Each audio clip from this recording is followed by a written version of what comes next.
Olá, meus amigos, tudo bem com vocês?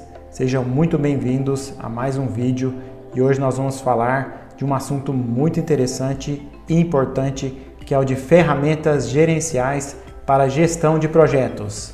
Eu sou Thiago Jabor Bittar e fiz esse material em conjunto com a professora Luana Lopes Lobato. Nós somos da Universidade Federal de Catalão. Vamos então à nossa agenda. Primeiro nós vamos falar do conceito que permeia as ferramentas gerenciais de controle no apoio da gestão de projetos. Depois falaremos da sistematização das atividades e passaremos por algumas ferramentas, desde a mais básica, que são os checklists, até o Microsoft Project. Então, o que seriam as ferramentas de controle? Elas são nada mais, nada menos do que facilitadores, instrumentos que materializam a teoria da gestão de projeto na prática. Então você consegue realizar ações de planejamento, de controle do seu projeto de uma maneira muito mais prática e fácil utilizando essas ferramentas. Atualmente, em projetos reais, é inviável a gente utilizar ferramentas muito simples, muito básicas, ou nem mesmo utilizar ferramentas, tentar ser só com a nossa cabeça, tudo na nossa mente. É difícil, humanamente impossível. Por quê? Os projetos na vida real são muito complexos e envolvem muitas pessoas, várias pessoas, equipes. Então é difícil você controlar cronogramas, tudo de modo manual, é muito difícil. As atividades são milhares, então para isso que existem as ferramentas, os ambientes de apoio à gestão de projetos. Elas podem ajudar, essas ferramentas, em vários pontos. Eu vou enumerar alguns agora. Na parte de cronogramas, acompanhando o que está sendo feito, na sistematização das atividades, verificando o andamento de cada uma delas, cadastrando as atividades e verificando de seu início até o final, até a sua conclusão. A parte de entregas, lembra dos entregáveis de um projeto? A gente pode verificar aqui com as ferramentas se eles foram bem recebidos, como foi feita essa entrega. A parte de checklist, nós temos ferramentas que vão poder registrar em forma de listas de atividades e realizações do que está sendo feito, medições, documentação. Vocês lembram da base de conhecimento do projeto? Então as ferramentas podem e ajudam na formação dessa base de conhecimento, de experiências de um projeto. Também na parte de análise de necessidades, demandas e objetivos, e também na parte de reuniões, de acordos que são construídos ao longo do projeto. Outro aspecto importante, antes de passar para mostrar as ferramentas de controle, é a parte que elas apoiam na acomodação das mudanças ao longo do percurso de realização de um projeto. Então, é natural aos projetos terem alterações. Isso é habitual por conta da natureza complexa dos projetos. Porém, essas alterações devem ser registradas, devem ser controladas. O prazo, se houve alguma alteração, dilatação, deve ser também registrado no seu projeto, sempre dentro de um escopo. Então, tudo isso tem que ser visto e as ferramentas ajudam a registrar fatos novos, informações novas, informações alteradas, até mesmo removidas de um projeto. Então, tudo isso nós temos aí o apoio das ferramentas. Então, o principal ponto que a gente pode falar de apoio ferramental, o mais básico, é na sistematização das atividades. Então, vocês lembram da estrutura analítica de projeto, que tem um vídeo aqui no nosso canal? Pois é, ali você coloca as atividades de maneira estruturada no seu projeto. Com isso você coloca prazos, os executores, a ordem de cada atividade, e nisso tudo as ferramentas estão ali para nos ajudar. Então são ferramentas de controle de atividades. Dentro da gestão de projetos a gente tem ferramentas para auxílio de várias categorias, como eu disse anteriormente. Então a parte mais básica é essa da gestão das atividades. E também, como são milhares de atividades, é interessante ter relatórios sobre elas. E aí as ferramentas elas têm filtros, então eu posso acompanhar, por exemplo, quais atividades estão sendo feitas nesse momento, que estão sendo realizadas agora, ou quais atividades o prazo já se estourou, que não foram feitas, e quem for responsável por isso, e aí eu vou identificar as causas. Então, para isso tudo, nós temos aí o auxílio das ferramentas dessa categoria. Então, o primeiro ferramental que a gente pode elencar aqui são os checklists. Por que eu quis colocar aqui? Por mais que na prática as empresas não vão adotar o checklist de modo único, na nossa vida cotidiana a gente faz checklists para tudo. Às vezes anota num pedaço de papel qualquer e está ali. Às vezes as empresas têm ambientes poderosos de gestão de projetos e as pessoas têm ali nas suas mesas checklists em papel. Isso é eficiente, até mesmo em bloco de notas do computador. Então, por isso que eu estou colocando aqui, porque é um jeito simples, de fácil utilização, sem nenhum entrave, sem nenhuma burocracia, sem nenhuma barreira substancial, a gente pode dizer assim. Porém, tem a desvantagem realmente dessa simplicidade. Então, não existe uma ferramenta muito poderosa que seja muito simples. Uma coisa contrapõe a outra, como a gente até falou em nossos outros vídeos. Então, desvantagem, não controla prazos e é difícil de ser utilizada de modo colaborativo. Imagine aí eu colocando várias pessoas para tomar conta de uma atividade no checklist. Já foge um pouco daquele jeitão do checklist, já foge do escopo ao qual ele é conhecido, ao qual ele foi concebido. A próxima ferramenta que a gente pode elencar aqui são as reuniões de coordenação. Eu coloquei reuniões de modo geral, mas tem várias ferramentas que apoiam as reuniões, desde um editor de texto para registrar uma ata, como eu falo aqui, que é importante registrar o histórico da reunião, ou até mesmo as ferramentas que permitem reuniões remotas pelas tecnologias da informação, celulares, computadores, com o uso da internet. Então, as reuniões são fundamentais, são importantes para manter o time, a equipe alinhada, manter o espírito de equipe, e elas podem ser diárias, semanais e mensais. Tem várias técnicas que o pessoal usa também para reuniões. A parte ágil, aquela teoria da agilidade que a gente vai ver também nos próximos vídeos, diz que as reuniões têm que ser curtas e efetivas, principalmente as reuniões diárias, que devem ser feitas de 10, 15 a 20 minutos. Mais do que isso, as pessoas perdem a atenção. Tem outras metodologias que falam até mesmo das reuniões que elas devem ser feitas com as pessoas em pé, para que não falem muito. Então, é isso aí, pessoal. As reuniões devem ser efetivas, a gente deve marcar as decisões e deve ter um roteiro e um link da reunião anterior com as próximas reuniões. Como a gente fala aqui, como está dito, que elas devem ser regulares, então elas devem sempre ter aí os próximos passos e manter um alinhamento dessa forma. Então fica aí a discussão de como a gente deve ter mais efetividade nas nossas reuniões. Parece óbvio, mas na prática, inclusive, a gente passa por isso enquanto professores, nossas reuniões de professores, às vezes a gente demora um tempo grande e não tem a efetividade ideal de resolução de questões. Então, a gente deve sempre prezar por isso. Os gestores, os administradores, gerentes de projeto, que são os responsáveis por conduzir as reuniões, então eles devem sempre treinar aí para ter reuniões rápidas, mantendo o espírito de equipe e resultando em decisões alinhadas ao projeto e registradas em histórico. Próximo ponto também muito utilizado é o uso de planilhas eletrônicas, e o principal software que faz esse apoio, mais conhecido mundialmente, vocês já devem estar imaginando, é o Excel.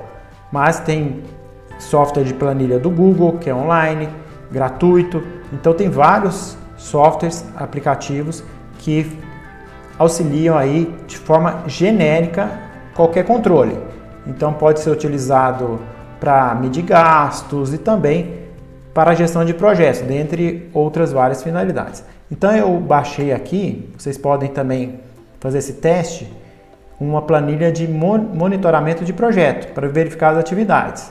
Então marca as prioridades, se a atividade foi concluída ou está em andamento e outras várias informações. Essa planilha eu obtive desse site, Smartsheet, mas lá tem outras várias planilhas.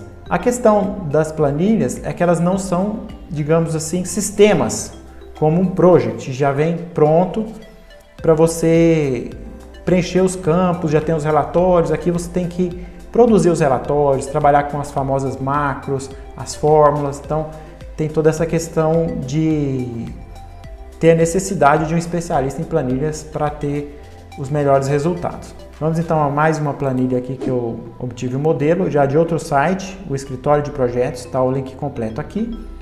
Aqui já é uma planilha para fluxo em projetos, com saída, gastos, entradas, receitas e também algumas siglas aqui. Se vocês lembram que eu disse que as planilhas, as ferramentas de gestão de projetos estão materializando conceitos, então é aqui que a gente vê a necessidade de conhecer teoria. Não adianta a gente já ir de cara para uma ferramenta, porque lá a gente vai se deparar com conceitos, com siglas, com campos que a gente às vezes não entende o relatório, então é importante alinhar a teoria com a prática. Isso fica evidente nessa planilha, por exemplo. Outra planilha aqui que a gente colocou no material é uma planilha de controle de problemas. Então ali são registrados os problemas que devem ser solucionados. Tem a prioridade, por quem que foi criado, de onde ele se originou, a quem foi atribuído e outros campos. Então aqui outro exemplo de planilha. Outra ferramenta muito importante, muito utilizada em gestão de projetos é o Trello. É uma ferramenta colaborativa de quadros virtuais, que permite então você criar quadros com tarefas que representam aí cartões, seguindo o método Kanban. Eu vou explicar esse método rapidamente para depois mostrar a tela da figura. O Kanban então foi produzido pela Toyota, empresa Toyota, e vem da palavra japonesa cartão. Então são vários cartões. Esse método inclusive pode ser feito em cartões físicos de papéis, os post-its, que são afixados até mesmo em quadros ou em paredes, e vão passando de para fazer, atividades a serem feitas, para aquelas que estão sendo feitas, em execução, e atividades concluídas. Então essas são as três categorias mínimas do Kanban, que é a fazer, fazendo e concluindo. Então você vai movimentando os cartões à medida que as atividades estão sendo realizadas. Quais são as vantagens então do método Kanban? Ele permite aí, de maneira fácil, que a equipe veja, saiba quais são as atividades que estão sendo feitas e permite a identificação rápida de gargalos e descobrir aí o que fazer com esses gargalos. Por exemplo, se tiver em uma coluna muitos cartões de itens a serem feitos, então a equipe não está dando conta de realizar a contento aquela quantidade esperada de atividades. Ou se tiver muitas atividades está sendo feito ou concluído, então realmente a equipe está, no primeiro caso, bem engajada, e no segundo caso, que é a coluna de concluído, o projeto já está numa fase adiantada. Então a gente consegue ver facilmente aí, pelo volume de cartões em determinadas colunas, o status do meu projeto. Esse método, só uma curiosidade aqui, se assemelha bastante com aquele modo de trabalho que a gente vê em restaurantes. Quando o garçom ele vai e coleta um pedido de uma mesa, ele leva até a cozinha e ali ele é recebido e colocado para os cozinheiros. Então, eles são colocados em quadros em espera, em ordem, e aí eles vão sendo preparados e entregues ao salão. Então esses cartões, à medida que são entregues os pratos, eles vão sendo também arquivados para depois fazer a cobrança no final, principalmente no Brasil, que os pratos são cobrados depois de entregues. Então aqui é a cara do nosso Trello, um exemplo já preenchido. Posso criar vários modos de trabalho. Então aqui tem um exemplo, eu tenho as pessoas que estão membros da equipe, tem os membros da equipe que fazem parte da equipe, eu tenho as colunas de ideias, então aqui é um Kanban estendido, né? Um Kanban com mais colunas do que o básico. Então eu tenho ideias, depois a ideia foi aceita, vem no a fazer, então estão sendo colocadas aqui as atividades em quadros, inclusive com fotos, com as pessoas que estão trabalhando em cada quadro. Eu tenho aqui etiquetas que mostram cores com algum significado que você pode estar colocando. É uma semântica a mais ao meu sistema aqui. Em andamento, o que está sendo feito e pronto. Então a gente vê que esse projeto ele está numa fase de concepção de ideias ainda, porque tem algumas ideias, tem muitas coisas a serem feitas e poucas coisas ou menos coisas em relação às outras nesse projeto. Então, é um projeto que está sendo concluído e aqui tem um histórico de atividades, do que está sendo executado, do que alterou nesse projeto recentemente. Então, em resumo, o Trello permite a criação de vários quadros e várias colunas que acomodam esses quadros. Nessas colunas a gente pode colocar um ou mais cards, que são as tarefas, e aí a gente vai mudando esses quadros.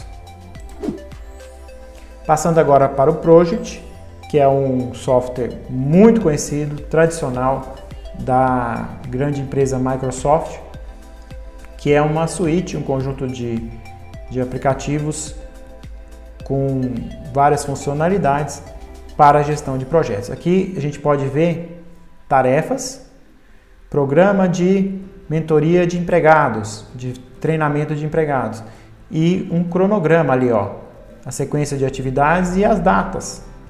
Então essa figura eu extraí do próprio site do Microsoft Project, que mostra a interação já pronta, diferente de uma planilha que você vai colocando modelos, vai entendendo os modelos. Aqui eu tenho uma aplicação pronta que eu vou trabalhando com ela de acordo com a programação, com a implementação que foi feita.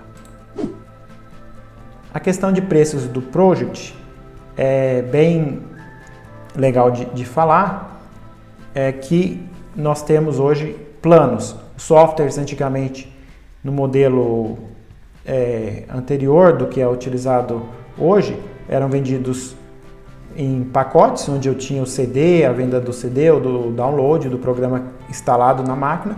Hoje a maioria dos programas são vendidos por assinatura e são trabalhados na nuvem, que os seus dados ficam registrados ali numa nuvem e podem ser acessados em qualquer dispositivo.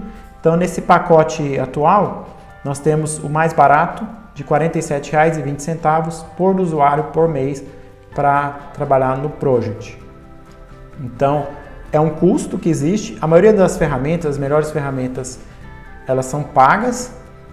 Tem a grande vantagem de ter suporte. Então, às vezes a gente pensa aí no modo mais caseiro e em ferramentas gratuitas. Isso sim é bem oportuno, mas para situações de empresas muito pequenas ou empresas familiares, coisas mais caseiras, digamos assim. No mundo corporativo, as empresas querem fornecedores com histórico, querem um suporte rápido e efetivo, querem resolução de problemas de modo efetivo também, o que às vezes em software livre não é tão encontrado, principalmente a parte de suporte e resolução de bugs. Isso acontece, são ferramentas boas, no entanto você não tem um contrato, justamente porque é uma ferramenta gratuita. E essas ferramentas elas se pagam, elas são custos que são diluídos em outros vários custos e elas estão ali de modo claro para as empresas e elas se pagam, elas têm um custo-benefício legal. Não só essa ferramenta, mas esse comentário para todas as ferramentas que são pagas. E as empresas, elas têm políticas de escolha dos seus fornecedores. Então, algumas empresas utilizam apenas Microsoft, outras outro fornecedor e assim por diante. É importante a gente conhecer os conceitos da gestão de projetos para aplicá-los em qualquer ferramenta. Lógico que tem uma curva de aprendizagem, isso acontece mesmo. A gente já mostrou aqui a ferramenta de gestão de projetos U-Track da JetBrains, vocês podem ver o vídeo. E também mostramos a PlanHammer. Então são duas ferramentas também que existem, eu não vou mostrar novamente. E em vídeos futuros vou mostrar também o funcionamento prático, por exemplo, do Trello e de tantas outras. É isso aí, pessoal. Terminamos mais um vídeo. Eu gostaria de agradecer a audiência de vocês mais uma vez e peço que deem o seu joinha, comentem aí que eu vou responder todas as perguntas e se inscrevam nesse canal. Um abraço, até o próximo vídeo.